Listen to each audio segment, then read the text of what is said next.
Hello, and welcome to the first episode of Your Money, Your Stories. This is your host Upanshu, your go to man from All About Mutual Funds, and joining me today is my personal guide in investment and a very dear friend, Gaurav Solanki. Before we begin, don't forget to click the like and subscribe button. On that note, let's dive right into it. I met Gaurav at my previous company, Techyon. Gaurav, let's tell our listeners a bit about yourself.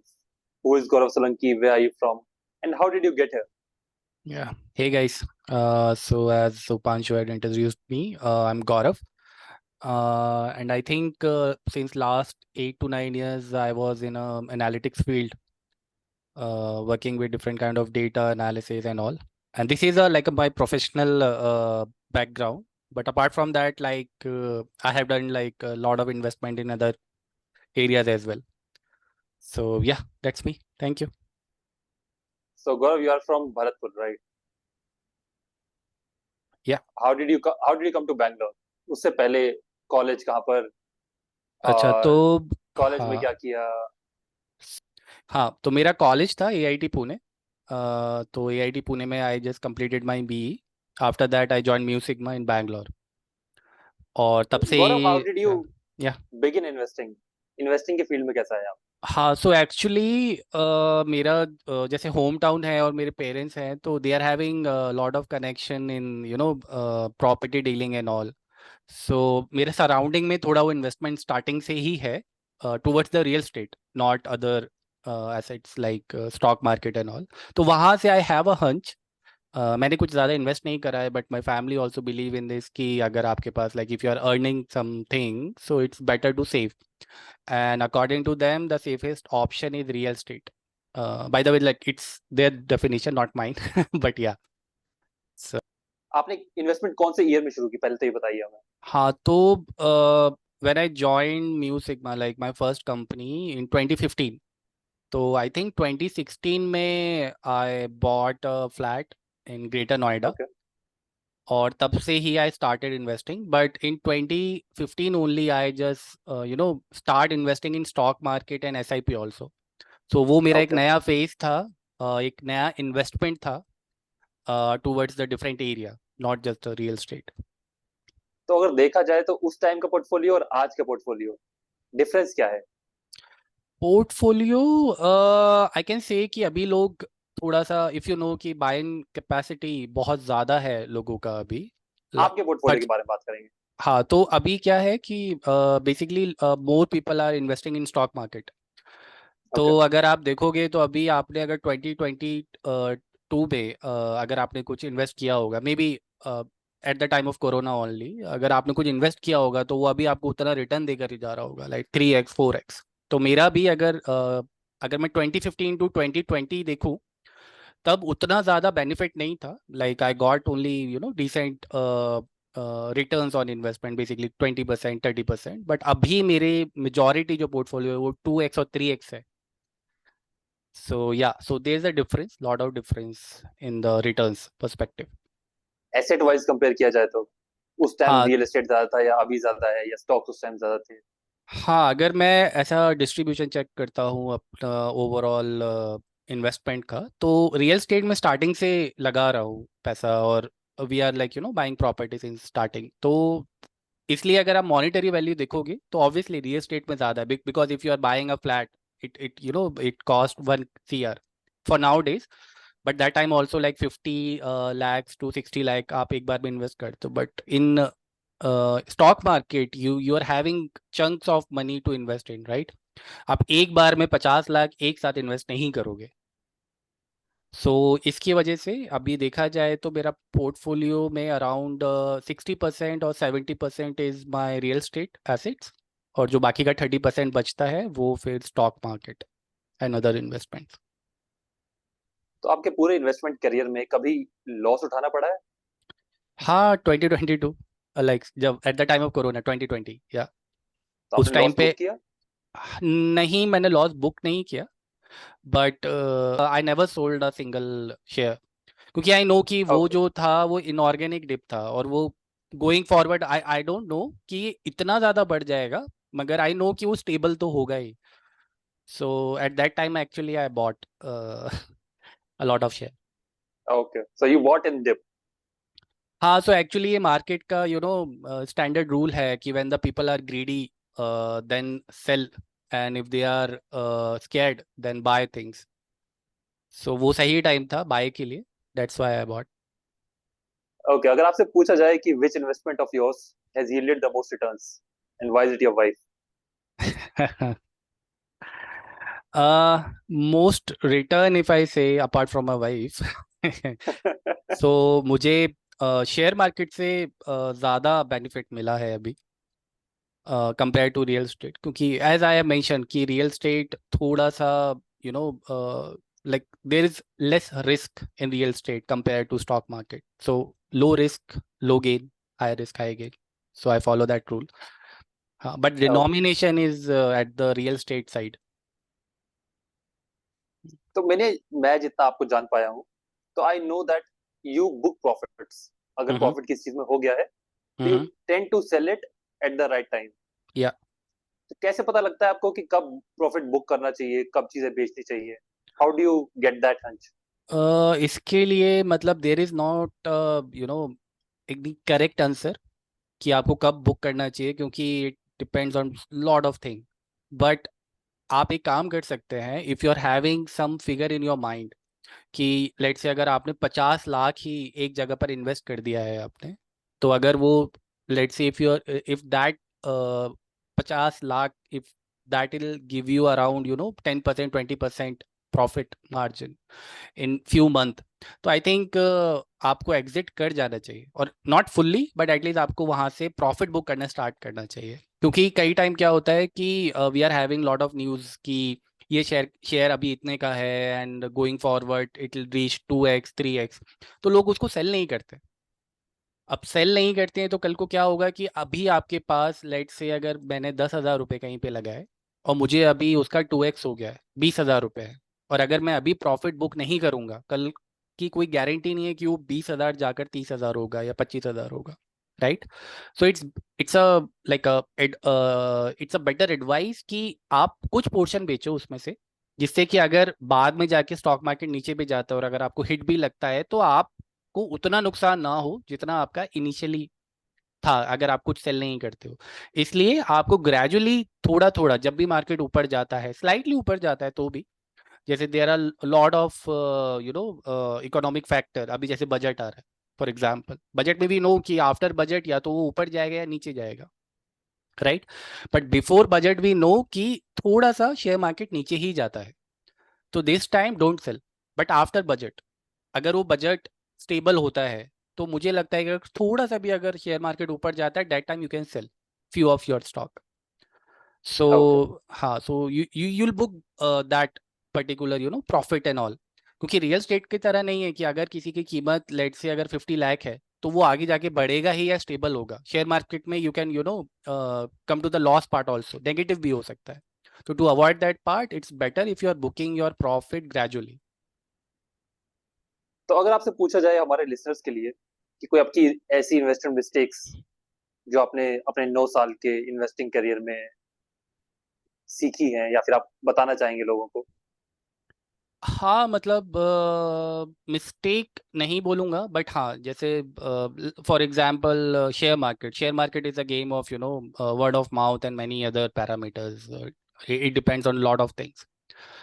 तो हम वो risk लेते हैं. Risk कभी कभी आपको gain देती है, कभी लॉस भी देती है. So let's say I bought I think super Future Retail के I bought share in that time, और वो काफ़ी बड़ा ब्रांड था. मगर due to some some disturbance and some weird thing वो एकदम से क्लोज हो गया. तो वो अराउंड, Amazon, Reliance, Pat. हाँ करेक्ट करेक्ट. तो due to those kind of dispute वो एकदम से नीचे चला गया. सो आई थिंक वो 190 रुपीज का एक शेयर था और वो सीधा 2 रुपए पर आ गया. तो नो बडी नोज कि वो ऐसा भी हो सकता है. So that was the you know very bad for the investors कि अगर जिन्होंने बहुत ज़्यादा पैसा लगाया होगा और वो फिर दोबारा से रिकवर नहीं होगा for sure. Similarly to real estate, कि अगर if you bought not bought if you booked any property जो भी अंडर कंस्ट्रक्शन में है, तो हाउ इट वर्क्स बेसिकली, अगर आप किसी बिल्डर से अगर अभी आप प्रॉपर्टी बुक करते हैं तो दिल कमिट यू सम 3-4 ईयर में आपको पोजीशन मिल जाएगा and you can move in. मगर वो जो आप पैसा देते हैं तो व्हाट दे डिड कि हर एक फ्लोर जैसे जैसे बिल्ड होता चलता है फ्लोर, तो वो पर फ्लोर आपसे परसेंटेज चार्ज करते हैं। लेट्स से अगर 10 फ्लोर की बिल्डिंग है तो दे आर चार्जिंग यू 10% पर फ्लोर।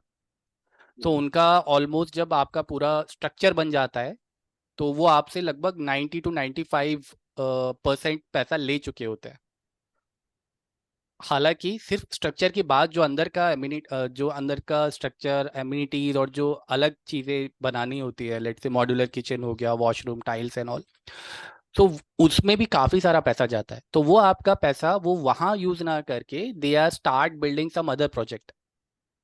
ओके। और उसकी वजह से क्या होता है कि okay, I'll give you a very long answer for this actually. We need to understand like why the real estate and stock market fluctuate, and is it a risk or not. So अगर आप देखोगे कि अगर if you are having a buying capacity and अगर आप खरीद सकते हो कुछ भी, तो उसके बाद यू स्टार्ट इन्वेस्टिंग। हो सकता है कि उसकी डिमांड हो या ना हो। अगर डिमांड है देन इट्स गुड, बट अगर डिमांड नहीं है और अगर आपसे जो बिल्डर है वो पैसा लेके नई नई प्रॉपर्टीज और नया नया प्रोजेक्ट कंस्ट्रक्ट करते हुए चल रहे हैं, and if they are not able to sell the property, क्योंकि आपका पैसा वहां लगा दिया है, एंड देवर इन इम्प्रेशन कि वो जो पैसा आपका लगाया है आप उन प्रॉपर्टीज और उन प्रोजेक्ट को सेल करके वो आपका आपका जो पैसा है उससे आपका फ्लैट बना कर देंगे। मगर अगर कल को वो प्रॉपर्टी सेल नहीं होती है तो उसकी वजह से वो आपकी प्रॉपर्टी जो है और जो कमिटेड टाइम होगा 4 साल 3 साल, वो तब तक वो पूरा नहीं कर पाएगा। सो वहाँ पे मेजर फ्लॉज होते हैं। और वो हुआ भी है। अभी I think I bought a flat in GM infinite, तो उसका 4 साल का टेन्योर था। They have to delivered me that flat in 4 year. वो 2022 में मुझे डिलीवर हो जाना चाहिए था, मतलब पोजीशन मिल जाना चाहिए था, बट अभी तक नहीं मिला है। And the reason is the same. They have, invested my money in some other project. तो अभी they are not having a better plan कि कैसे करना है. But we are having like government policy like RERA and all, where you can, file a case and complain against the builder. कि अगर वो time से exceed करते हैं, then they have to pay you the penalty. Yeah. Okay. Yeah. So the thing is like there are lot of risk. Crypto में invest किया है? नहीं, मैंने क्रिप्टो में बहुत ज़्यादा नहीं, बट हाँ थोड़ा सा इन्वेस्ट किया था। और 2x हो गया था मेरा पैसा, उसके बाद एग्जिट। अच्छा, तब भी आपको पता था कि एग्जिट कब करना है? हाँ मतलब लग गया था कि इसके ऊपर जाने में भी थोड़ा टाइम लगेगा, तो इसलिए एग्जिट। मगर किस मेरे प्राइस पर काफ़ी इन्वेस्ट सारे। किया था आपने? सॉरी। किस प्राइस पर इन्वेस्ट किया था? मैंने आई थिंक 26 लाख पे किया था। तब वो ओ, डाउन था। और अभी आई थिंक 55 या 56 चल रहा है शायद, जो मुझे लास्ट जो अपडेट पता है। डिड मेरे यू सेल फ्रेंड। और you still own any crypto? नहीं नहीं नहीं, I exit, like I sold everything in amazing. Crypto. मेरे फ्रेंड्स ने काफ़ी सारे लोगों ने काफ़ी गेन लिया है, मतलब कि मिला है उनको क्रिप्टो से, and they have invested in 2015। और स्टॉक्स में कैसे पता लगता है आपको कि कौन से स्टॉक में इन्वेस्ट करना चाहिए? उसका भी कुछ ऐसा कुछ direct hard and fast rule नहीं है। आपको थोड़ा सा मार्केट रिसर्च करना चाहिए, और उसके अलावा आप मार्केट लाइक उस शेयर का फंडामेंटल देखना चाहिए कि कितना स्ट्रांग है। ऐसा नहीं है कि बस अगर आपको कुछ प्रॉफिट ज़्यादा मिल रहा है तो आप उस पर लगा सकते हैं। उसमें पी स्कोर होता है, प्रॉफिटेबिलिटी होती है, उसका पूरा टेन्योर होता है कि कितने लंबे टाइम से वो है मार्केट के अंदर। तो बहुत सारे पैरामीटर होते हैं। उसके बाद भी देर इज़ नो 100% गारंटी कि वो डूबेगा नहीं। वो डूब सकता है। इसी के लिए आपको डाइवर्सिटी रखनी पड़ती है अपने पोर्टफोलियो के अंदर। आप सिर्फ एक सेक्टर सेक्टर में पैसा मत लगाइए कि अगर आपने सिर्फ पूरा रेलवे ले लिया या पूरा सेमीकंडक्टर ले लिया या पूरा फार्मास्यूटिकल ले लिया। क्योंकि जब इंडस्ट्री में प्रॉब्लम होती है तो सारे शेयर जाते हैं। मतलब इट डजेंट डिपेंड कि आपने कितना अच्छा शेयर लिया है, वो इंडस्ट्री गया या फिर उस पर कुछ प्रॉब्लम चल रहा है तो वो नीचे ही जाएगा। जैसे अभी रियल स्टेट बूम कर रहा है, तो आपने रियल स्टेट के मेजॉरिटी, अगर आपने कोई भी बड़े बिल्डर का अगर शेयर लिया होगा, लाइक मैंने प्रेस्टीज का लिया है, तो वो भी बूम करेगा। अगर आपने किसी और का भी लिया है तो वो आपको अच्छा रिटर्न देगा, मगर अगर कल को मार्केट क्रैश होता है रियल स्टेट का, तब कोई भी बहुत कम प्लेयर होंगे जो स्टेबल होगा। वैसे कोई भी स्टेबल नहीं होगा, हर कोई नीचे डिप करेगा। पर आपके बहुत सारे स्टॉक्स के हैं जो सही रहते हैं, वो कैसे? वो इसलिए क्योंकि डाइवर्सिटी है। तो अगर मुझे, वो बहुत सारी चीज़ों पे डिपेंड करता है। लेट्स से अगर गवर्नमेंट है, अभी government are more focusing only 4 area for now. Let's say आपका डिफेंस हो गया, एक रिन्यूएबल एनर्जी हो गया है, आपका सेमीकंडक्टर है। तो दोज आर द एरियाज। तो हमको पता है कि अगर किसी भी बिजनेस डोमेन को या किसी भी एक एरिया को अगर गवर्नमेंट का सपोर्ट होता है तो वो आगे जाके ग्रो करेगा ही, क्योंकि उसको गवर्नमेंट सपोर्ट कर रहा है, राइट। तो अगर आप उन सेक्टर में ही पैसा लगाते हैं तो कम चांसेस होता है कि आपका पैसा डूबेगा, क्योंकि वहाँ पे गवर्नमेंट का सपोर्ट होता है, राइट। तो वो सब मार्केट रिसर्च में ही पार्ट होता है। प्लस अगर आप स्मॉल कैप पे ना लगाकर, अगर if you don't want to take risk, तो आप लार्ज कैप में लगाइए। तो लार्ज कैप उतना ज़्यादा फ्लक्चुएट नहीं करते हैं compare to small cap, but वो आपको फिर उतना रिटर्न भी नहीं देते, टू बी ऑनेस्ट। कभी 10x मिला है? हाँ, मुझे 12x मिला है रिसेंटली। कि, कितने टाइम में? 12x आई थिंक 1.5 साल में मुझे 12x मिल गया था। कितने, अगर मैं पूछ सकता हूँ तो कितने रुपए इन्वेस्ट किए थे आपने? मतलब approximately I invested around 1 lakh rupees, not much, क्योंकि वो बहुत छोटा स्टॉक था। तो मुझे तो उसके 1 लाख के 12 लाख, 12 लाख? 12 लाख रुपए मिले थे, करेक्ट। वाह। Coming to mutual funds, how do you choose mutual funds? Mutual funds में भी आई फील कि म्यूचुअल फंड का आपको इन्फॉर्मेशन इजीली अवेलेबल होता है। प्लस जैसे आप लोग भी गाइड करते हैं, तो आपके भी जैसे वीडियोस आते हैं यूट्यूब पे, और बाकी फाइनेंशियल एडवाइजेज होती है जो कि लेनी चाहिए। तो उसको लेने के बाद like we can invest in mutual fund. Mutual fund बहुत स्टेबल होते हैं, बिकॉज जैसे हम डाइवर्सिटी, जो मैं आपको सजेस्ट कर रहा हूँ कि आपको फॉलो करना चाहिए अपने पोर्टफोलियो में, ऐसे mutual fund already diversity maintain करते हुए चलते हैं। They are not investing in one one share और something. They split the your mutual fund and invest in many other areas. तो उसके गिरने के चांसेस कम होते हैं। बट हाँ, उसमें भी you can study the same thing, कि वो म्यूचुअल फंड कितना पुराना है, अब तक उसने क्या रिटर्न दिया है, आगे का प्लानिंग क्या है। सो उन सब चीज़ों पे होता है। लेट्स से अगर आप अभी आईपीओ भी आ रहा है किसी चीज़ का, तो आईपीओ से भी यू कैन डिडक्ट कि सबसे पहले तो यही है कि जो आप वो लोग फंड रेज कर रहे हैं उसका रीज़न क्या है। Are they clearing any debt, और they are asking money for the new development. तो उससे भी फर्क पड़ता है। अगर न्यू डेवलपमेंट है तो ऑब्वियसली वो ग्रोथ के लिए ले रहे हैं, तो ग्रोथ होगा तो ज़्यादा रेवेन्यू आएगा। मगर अगर वो अपना डेट क्लियर कर रहे हैं तो देयर इज़ अ चांस कि वो अपना पुराने लॉसेस कवर कर रहे हैं। तो आगे का नहीं पता है कि वो कितना फुलफिल कर पाएंगे या कितना बिजनेस स्टेबल रख पाएंगे। तो those are like few tips.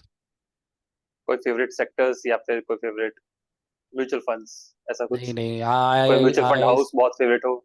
I strongly believe कि कभी भी इन्वेस्टर को कोई भी फेवरेटिज्म यहाँ नहीं दिखाना चाहिए, क्योंकि it will cost you a lot. Okay. और जहां तक मुझे पता है, you invest a lot in reality. तो हाँ। आप रियलिटी में कहाँ इन्वेस्ट करना है ये कैसे चूज करते हैं? कौन सी सिटी, कौन सा एरिया, या फिर कुछ ऐसी चीजें? रियल स्टेट में भी जैसे म्यूचुअल फंड का आपका इंफॉर्मेशन आप लेते हो ऑनलाइन, ऐसे ही रियल स्टेट में भी you have to gather your information from different sources. आप ले सकते हो, लेट्स से अभी अयोध्या में अ, अभी टेम्पल बना है, तो उसके आसपास की एरिया बहुत ज़्यादा महंगे हो गए।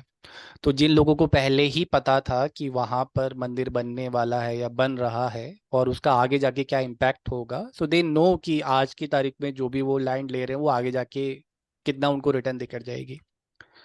मगर उसमें इशू क्या होता है कि जैसे शेयर मार्केट का आप जो भी इंफॉर्मेशन है वो आप ऑनलाइन ले सकते हो, आप हम्म। रियल स्टेट में ऐसा नहीं कर पाओगे मोस्ट ऑफ द केसेस में। क्योंकि रियल स्टेट में आपको वहां जाकर या फिर वहां के लोकलाइट से बात करनी पड़ती है कि अभी क्या चल रहा है। क्योंकि आपको दूर से लगेगा कि नहीं नहीं अभी तो बहुत ज़्यादा ग्रोथ हो रहा है, ट्रू। मगर वहाँ का जो भी जो भी प्रॉब्लम होती है वो आपको ऑनलाइन नहीं पता चलेगी, वो आप वहाँ जाओगे तब आपको पता चलेगा। लेट्स से अभी बैंगलोर में ही काफ़ी सारी इन्वेंट्री आ गई है, बहुत सारा कंस्ट्रक्शन चल रहा है, आई नो कि बिक भी गया है काफ़ी सारा, बट गोइंग फॉरवर्ड वो उतना सस्टेनेबल नहीं है, क्योंकि यहाँ का इंफ्रास्ट्रक्चर उतना अच्छा नहीं है। सो अगर वो सोसाइटीज बना देंगे तो उनको उसके कंपैरिजन रोड भी डेवलप करना पड़ेगा, ओके। मेट्रोज बनानी पड़ेगी, तो वो देखा जाता है कि गवर्नमेंट का प्लानिंग क्या है आगे के लिए। तो ये सब आप जब वहाँ रहते हैं तब आपको पता चलता है, या if you are having any connection जो कि बता सकें कि हाँ आप इस जगह पे इन्वेस्ट करोगे तो यहाँ पर ये फ़ायदा है और ये नुकसान है, then it's up to you कि भाई तुमको फ़ायदा देखना है कि नुकसान देखना है। लगता है ऐसा कि बैंगलोर में रियल एस्टेट में सैचुरेशन आ गया है। सेचुरेशन अभी आया नहीं है, बट मुझे लगता है कि थोड़े टाइम के बाद चांसेस हैं आने के लिए। तो हाँ, तो आप बोल सकते हो कि it's a bubble for now. अभी सब बेड चार्ट में just they are buying the flat, और उसका भी एक रीज़न है। लाइक अगर मैं बोलूँ तो अभी लोगों के पास वही बाइंग कैपेसिटी बहुत ज़्यादा है, बाइंग पावर बहुत ज़्यादा है, so they need to invest. So basically अगर आप देखोगे, mostly people are investing in three areas. One is real estate, another is not, sorry, four areas: real estate, your gold, and share market and fixed deposits. So आप क्या करते हैं, तो अभी क्या होता है कि जब लोगों के पास पैसा कम होता है तो वो लोग उतना पैसा संभाल कर रखते हैं, वो थोड़ा सा पैसा अपने सर्वाइवल के लिए रखते हैं, मे बी जो भी आपके डेली के एक्सपेंसेस होते हैं, और जो बाकी का पोर्शन होता है दिल ट्राई टू इन्वेस्ट। और वो सोचते हैं कि वो इन्वेस्ट वहां करें जो सबसे ज्यादा सेफेस्ट ऑप्शन है या फिर हाई रिटर्न देता है। इट्स ऑन देम कि हर एक इंडिविजुअल की अपनी अपनी चॉइस है वो कहाँ पे लगाएंगे। तो पहले वो पैसा कम था, तो पैसे और तो वो लोग रियल स्टेट को एज ए इन्वेस्टमेंट बहुत डायरेक्टली नहीं इन्वेस्ट करते थे, they are buying the houses for their own, कि हमको रहना है इसलिए हमको खरीदना है। वो लोग लैंड लेते थे, कि लैंड में हो सकता है कि लेट से कुछ नया तुम कंस्ट्रक्ट कर रहे हो, कि अभी तुमको नहीं पता है कि उस लैंड का क्या करना है, तो हो सकता है कि आगे जाके तुम उसके ऊपर कुछ कमर्शियल प्रॉपर्टी बना दो या रेजिडेंशियल बना दो, या मे बी उसको फार्मिंग के लिए यूज करोगे, लॉट ऑफ वेज। तो वो लोग लैंड ले लेते थे सेफ साइड, बाद में देखते थे कि उसका क्या करना है, या फिर उस लैंड को बेच दो। Flat is basically for residency, कि भाई अगर आपको रहना ही पड़ेगा, राइट, आप नहीं रहोगे तो आपको बेचना पड़ेगा। तो अगर आपका वो फ्लैट कोई खरीदने के लिए रेडी नहीं है तो ऑब्वियसली वो आपका एक एसेट है जो कि आपको उतना रिटर्न नहीं देगा जब तक कि आपको उससे रेंट नहीं मिलता है या जो बाकी चीज़ है। तो अगर आप मतलब आप स्टार्टिंग से अगर आप समझोगे कि ये बूम कैसे हुआ है, तो जैसे 1990 में अगर आप देखोगे तो उस टाइम पे एफडीआई आया था इंडिया में, तो फॉरेन से पैसा आना स्टार्ट हो गया था हमारे पास। और उसके बाद अगर आप देखोगे, आई थिंक हर्षद मेहता का जो स्कैम था वो 92 में हुआ था। तो 90 से लेकर 92 तक लोगों ने बहुत पैसे छापे थे शेयर मार्केट से। तो हम्म। उन्होंने उस टाइम पे रियल स्टेट भी बढ़ रहा था मगर उतना नहीं जितना ये स्टॉक मार्केट था। मगर जैसे ही वो स्कैम हुआ तो लोगों को रिस्क ज्यादा लगा उस पे कंपेयर टू गेन, तो वो लोग स्विच हो गए रियल स्टेट की तरफ। तो हुआ क्या, स्टॉक मार्केट नीचे चला गया और रियल स्टेट बढ़ गया, और वो बूम होता गया। उसके बाद जैसे जैसे इंडिया डेवलप हुआ, बाहर की companies I. I think in 1996 में नहीं, अगर मैं थोड़ा सा एक डेटा बताऊं तो आई थिंक 92 से 95 के अंदर मुंबई के अंदर आई थिंक अराउंड 1 लाख की डिमांड थी रियल स्टेट के अंदर, मगर जो सप्लाई थी और वी कैन से इन्वेंट्री वो सिर्फ 30,000 के लिए थी। तो उस टाइम पे बहुत ज़्यादा डिमांड था, तो नए नए बिल्डर आए, उन्होंने क्या लाइन से फ्लैट्स बनाने स्टार्ट कर दिए, और वो बनाते गए। उसके बाद because of due to high supply and low demand 96 में वो बबल बर्स्ट हो गया। ओके।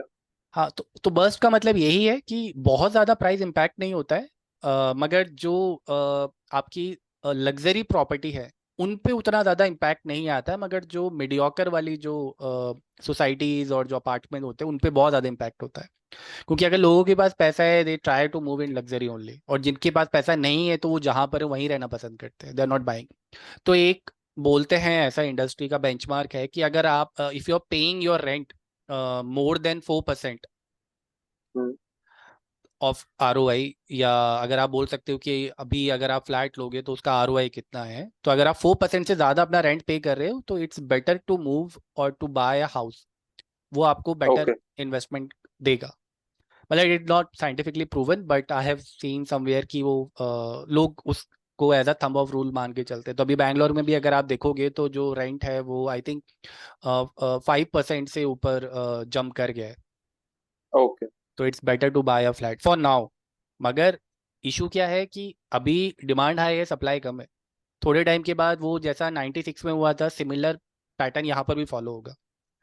सप्लाई इतनी सारी हो जाएगी, अभी देखो लोग तो आ नहीं रहे यहाँ पर, राइट? हम्म। लोग उतने ही है, मगर अभी भी सारे लोग रह रहे हैं। कोई ऐसा नहीं है कि कोई सड़क पर है, सब लोग रह रहे हैं अपनी जगह।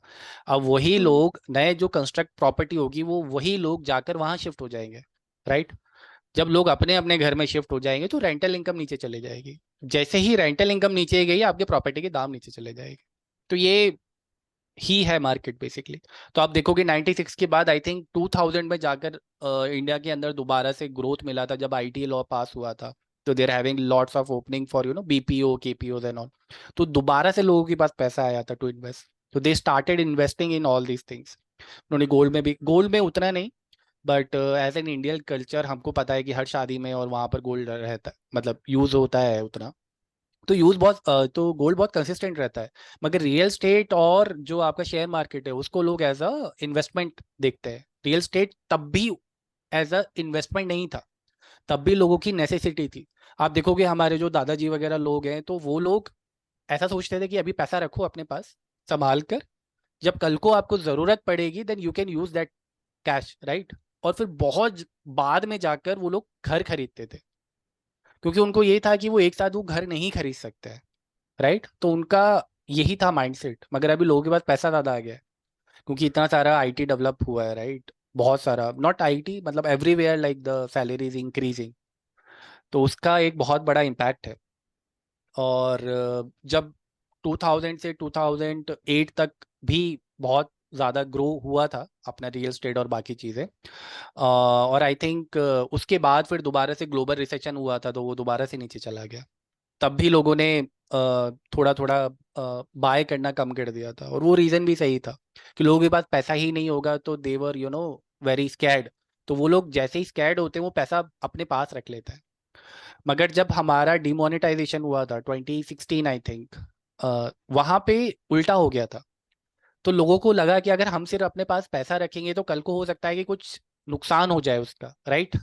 जिसके बाद इतना हम्म। सारा पैसा था यार, वो एक रात में कहाँ से अपना पैसा कहीं हम्म। दूसरी जगह पर पहुंचा दे। ऑल दो they are I am not saying कि सबके पास ब्लैक में पैसा था और सब इधर उधर कर रहे थे, बट फिर भी हो सकता है कि किसी हम्म। के पास थोड़ा सरप्लस अमाउंट था, एंड दे डिडंट इन्वेस्ट। उन्होंने लिक्विडेट एकदम हार्ड कोड कैश रखा हुआ था। तो डीमोनेटाइजेशन के बाद लोगों को थोड़ा क्लिक हुआ कि इस पैसे को instead of retaining as it is cash, hard code cash, वो लोग इन्वेस्ट करना स्टार्ट कर दिए। और अगर आप देखोगे 2016 के बाद एक हल्का हल्का बूम आना स्टार्ट हुआ रियल स्टेट के हम्म। अंदर भी, थोड़ा बहुत शेयर मार्केट के अंदर भी। उसके बाद कोरोना आया, उसके बाद दोबारा से डिप हो गया। अब जब डिप हुआ था तब भी इन लोगों ने क्या करा, बिल्डर्स लोगों ने प्राइस कम नहीं किए थे जो लग्जरी प्रॉपर्टी थी। तो लेट से अगर आपको हम्म। मैं 1 करोड़ का अगर आप फ्लैट दे रहा हूँ, कोरोना में वो लोग क्या कर रहे थे, वो फ्लैट का उन्होंने कीमत कम नहीं करी, but they are giving you extra benefit. Late से मॉड्यूलर किचन दे दिया उन्होंने, या कुछ और हम्म। फैसिलिटी दे दी। तो उससे उन्होंने क्या करा, वो जो प्राइस था ना उसको एक लेवल तक मेंटेन करके रखा, बहुत नीचे नहीं जाने दिया। और वो एक बहुत अच्छा मूव था उन लोगों का। तो मार्केट में अभी क्या हवा हो गई है कि आप रियल स्टेट में कभी पैसा नीचे नहीं जाएगा, राइट? अगर आप अपने पेरेंट्स से भी सुनेंगे ना तो वो भी यही बोलेंगे कि नहीं, रियल स्टेट और गोल्ड ऐसा है जो कि पैसा उतना नीचे नहीं जाएगा। इवन गोल्ड में कभी जा हम्म। सकता है, रियल स्टेट में नहीं जाएगा। तो वो एक माइंडसेट बन गया है। तो लोगों ने फिर स्टार्ट किया, और आई थिंक अगर आप देखोगे 22 से लेके 2022 से 2023 3.6 लाख यूनिट सोल्ड हुई हैं एक साल के अंदर। तो बहुत ही अच्छा टाइम था रियल स्टेट के लिए। बट अगर आप अपने आसपास नजर घुमाओगे और आप देखोगे कि इतना सारा कंस्ट्रक्शन तो हो रहा है, बस रहेगा कौन उसमें, है ना? तो गोइंग फॉरवर्ड ये तो है कि अभी आपका डिमांड ज्यादा है, सप्लाई कम है। पर आगे जाके आपकी सप्लाई ज्यादा होगी, डिमांड कम होगा, और जैसे ही वो सेचुरेशन और ब्रेक इवन क्रॉस होता है उसके बाद आपका जो प्राइस है वो सेचुरेट हो जाएगा। आई एम नॉट सेइंग कि वो नीचे जाएगा, हो भी सकता है कि नीचे जाए, बट मोस्ट प्रोबेबली वो सेटल हो जाएगा। इसलिए ही मैं एडवाइस करता हूँ कि सारा पैसा एक जगह पे ना लगे। रियल स्टेट में भी इट्स अ गुड, मगर ऐसा नहीं है कि वो कभी नीचे नहीं जाएगा, ये वो आपको उतना ही रिटर्न देता हुआ चलेगा जितना अभी दे रहा है। इसलिए आपको दूसरा भी ऑप्शन रखना चाहिए। And I am not saying कि आपको सारा पैसा शेयर मार्केट में लगा देना चाहिए। शेयर मार्केट भी अभी बहुत ज़्यादा इन्फ्लेटेड है। I think hmm. You only told me कि अभी पी स्कोर बहुत ज़्यादा है, पीआई स्कोर बहुत ज़्यादा है कई सारी कंपनीज का, and it is not good for now. मगर अभी लोग कोई के पास पैसा आ गया तो लोग क्या करेंगे? इन्वेस्ट करेंगे। इन्वेस्ट कहाँ करेंगे? Real estate. हाँ भाई, रियल एस्टेट में कर दिया हमने, अब क्या करें? अच्छा भाई गोल्ड ले लो, चलो थोड़ा सा गोल्ड भी ले लिया, अब क्या करें? अब बोलो चलो एफडी बनवा दो, नहीं एफडी में तो रिटर्न नहीं है, तो चलो ठीक है फिर रियल एस्टेट में कर दो या शेयर मार्केट में कर दो, यहाँ पे अच्छा लगता है। तो डेट इज वाई तो लोगों का वो इन्वेस्टमेंट कहीं ना कहीं करना ही है, क्योंकि उनके पास पैसा आ रहा है। हम्म। तो यही प्रॉपर मतलब यही सारी चीज है कि लोगों के पास पैसा है तो they are investing in everywhere. अगर आप एक चाय का ठेला भी खोलोगे ना कहीं पे, तो वो भी चल पड़ेगा, क्योंकि there are lot of people who are interested and who start putting some money in your business. कई सारे स्टार्टअप स्टार्ट हुए हैं, कई सारे मेरे मेरे मैनेजर हैं, उन्होंने एक स्टार्टअप में पैसा लगाया है। और इसलिए नहीं लगाया है क्योंकि उनको स्टार्टअप में पैसा लगाना था या कुछ करना था। They have invested because they are having surplus amount. उनको पता है कि मेरे पास पैसा है तो what is the best way to invest, तो hmm. They invested in startup. So which city are you eyeing right now? कोई ऐसी सिटी जहां पर आपको लग रहा है कि बहुत ज्यादा ग्रोथ के चांसेस है? हाँ मतलब मुझे, जैसे मैं बहुत सारी सिटीज़ में कभी गया नहीं हूँ, बट कुछ कुछ सिटीज़ हैं जो मुझे लगता है कि आगे जाके ग्रो करेगी। जैसे अभी हम्म। बैंगलोर तो फॉर श्योर कर ही रहा है वो ग्रो। उसके अलावा मुझे लगता है मुंबई एक लेवल पे सेचुरेट हो गया है, एंड इट इज़ डिफ़िकल्ट क्योंकि वहाँ पे लैंड नहीं है। लैंड नहीं है तो आप रियल स्टेट की तरफ से ग्रो नहीं कर पाओगे। जो मुझे अभी सबसे ज़्यादा पोटेंशियल लगता है वो लगता है हैदराबाद का। हैदराबाद में अभी कंस्ट्रक्शन चल रहा है, उसका इंफ्रा कंपेयर टू बैंगलोर काफ़ी अच्छा है। आप रोड्स देखोगे, वहाँ पे ट्रैफिक मैनेजमेंट देखोगे तो वो काफ़ी अच्छा है। तो वहाँ पर मुझे लगता है कि बूम होगा, और मुझे ये भी लगता है कि अभी वो बैंगलोर से 1 या 2 साल पीछे है। जो बैंगलोर की हालत आज है, जितना यहाँ पर प्राइजेज बूम हो रखा है, हैदराबाद में अभी नहीं हुआ है। बट हाँ, 2 साल के बाद वहाँ पर भी होगा। तो ये प्रिडिक्शन है अभी, but I am not sure कि कितना सही होगा। इसके अलावा अगर आपको सच में कहीं इन्वेस्ट करना है तो आप रेदर देन कि आप बस कहीं पे भी कोई कंस्ट्रक्ट कर रहा है तो वहाँ इन्वेस्ट करें, इसकी वजह आप देखो रीजन इन्वेस्टमेंट का। तो आप हम्म। नोएडा साइड देख सकते हैं। रीजन भी क्योंकि वहाँ हम्म। पे नया एयरपोर्ट आ रहा है, राइट? तो हमको पता है एयरपोर्ट आएगा तो वहाँ डेवलपमेंट होगा ऑब्वियसली। जहाँ डेवलपमेंट होगा वहाँ पर you can put your money. Oh, वहाँ का रियल स्टेट के चांसेस गिरने के कम होते हैं, क्योंकि वहाँ पे एक मोटिव है कुछ आपको फ्लैट्स बनाने का या रियल स्टेट कंस्ट्रक्ट करने का। अगर किसी जगह मोटिव नहीं है, उतना डिमांड ही नहीं है, और आप बनाए जा रहे हैं जस्ट बिकॉज ऑफ कि वो थोड़े बहुत यूनिट बिक रहे हैं आज की तारीख में, वो सही तरीका नहीं है। तो I will give you one example. Gurgaon में ही एक फ्लैट मतलब एक बहुत बड़ा डीलर बिल्डर था, उसी का ही एक नया प्रोजेक्ट लॉन्च हुआ था, और वो बहुत जल्दी बिक गया, बहुत जल्दी बिक गया। और उसके बाद लोगों को क्या लगा कि हम अभी खरीद लेते हैं तो गोइंग फॉरवर्ड 6 महीने में उसको बेच देंगे। So those hmm. Are investors, not a true और एंड यूजर। वो लोग उसमें रहने वाले नहीं थे। They just bought hmm. That flat just because of कि अभी रेट ज्यादा है, अभी ले लो। और ये बिल्डर्स की भी एक स्ट्रैटेजी होती है कि they are not asking you for full amount, they are saying कि पे 10% राइट नाउ। जिसके पास 10% था उन सबने वो बुक कर दिया। उसके बाद जब उनको सेकेंड इंस्टॉलमेंट भरने का आया, थर्ड इंस्टॉलमेंट भरने का आया ना, तो उनके पास वो पैसे कम पड़ गए। They are not hmm. Having that much money. उसके बाद वो प्रॉपर्टी उन लोगों ने डिस्काउंटेड प्राइस में दूसरे लोगों को बेची। सी, तो वो भी इतना रिस्की लॉसेस। हो, हाँ वो भी इतना हम्म। रिस्की हो जाता है if you don't know the motive कि भाई आप उसमें पैसा लगा क्यों रहे हो, कि वो वहां जाके उतना रिटर्न करेगा कि नहीं। बट हाँ, रियल स्टेट में जो एंड यूजर होता है उसको फायदा होता ही है। अगर if you are buying your flat just for you, अगर आप सेलिंग के पर्पज से नहीं ले रहे हो तो आगे जाके आपको फायदा होगा, क्योंकि ऑब्वियसली लैंड कम हो रही है धीरे धीरे पॉपुलेशन, हम्म। और एज वी नो कि अभी तो हमारा हाईएस्ट पॉपुलेशन है। तो गोइंग फॉरवर्ड धीरे धीरे जाकर पॉपुलेशन ज्यादा होगी, लैंड कम होगा, तो ऑब्वियसली प्राइस बढ़ेगा। बट वो बहुत लंबे टाइम का गेम है। ऐसा नहीं है कि आपने आज फ्लैट खरीदा 1 साल में बेच दिया और अगर आप बोल रहे हो कि नहीं मुझे दुगना पैसा चाहिए, वो नहीं होता है। What do you think about gold? Too expensive at 75,000? To be honest कि नहीं, 75,000 पे भी एक्सपेंसिव नहीं है वो, क्योंकि रिसर्चर आर प्रिडिक्टिंग कि वो 100 क्रॉस करेगा. 1 लाख? सॉरी, माय बैड, या 1 लाख क्रॉस करेगा. रियलिस्टिक है 1 लाख मतलब? अ, मैंने गोल्ड में उतना ज़्यादा रिसर्च नहीं किया है, बट आई फील कि ओके। अगर सारे इन्फ्लुएंसर या जो भी लोग उस पर रिसर्च कर रहे हैं, दे आर सेइंग कि हाँ 1 लाख क्रॉस करेगा, तो आई फील करेगा. क्योंकि इट डिपेंड्स ऑन, क्योंकि आपका जो गोल्ड का प्राइस है वो शेयर मार्केट पे भी डिपेंड करता है आपका, बहुत सारी चीज़ों पर डिपेंड करता है. तो वो पहले ही अंडर इन्फ्लेटेड था, अभी वो बढ़ना स्टार्ट हुआ है. तो उनको लगता है कि जितना इन्फ्लेशन या जितना ग्रोथ बाकी सेक्टर्स में आया है, उतना गोल्ड में अभी तक आया ही नहीं है. तो आगे जाके गोइंग फॉरवर्ड गोल्ड में चांस है और बढ़ने का. तो जब वो आई थिंक 40s में था, दैट टाइम आई इन्वेस्टेड, और अभी आई थिंक वो ओके। 75 समथिंग चल रहा है. While wrapping up, कुछ क्विक क्वेश्चंस करते हैं. हम्म. What's your favorite investment? Share market. Okay. और रिटायरमेंट का कुछ सोचा है? हाँ, मतलब जब अच्छा खासा पैसा बन जाएगा then I retired. So what's your point of कि अच्छा खासा पैसा बन गया है? वो डिपेंड करता है उस टाइम की इन्फ्लेशन पॉइंट पे कि उस टाइम पे 10 CR की वैल्यू क्या है. ओके. तो अगर मुझे आज अगर बोला जाए रिटायरमेंट के लिए, तो I think 10 CR to 15 CR I can retire. Okay. तो गौरव, बहुत मजा आया आपसे बात करके. आई होप आपको भी अच्छा लगा हो. आपका भी बिल्कुल. शायद पहला पॉडकास्ट है. हाँ, actually I am not popular enough to join हो एनी सकता है पॉडकास्ट. गोइंग फॉरवर्ड इट में चेंज. हाँ हाँ, होपफुली अगर ये वीडियो वायरल होती है तो. तो ये थे गौरव सोलंकी. आई होप आप सबने उतना ही सीखा हो जितना आज मैंने सीखा है. फिर मिलेंगे आप सबसे एक नए गेस्ट के साथ. तब तक के लिए like, share and subscribe and follow us on Instagram. Find the link in description.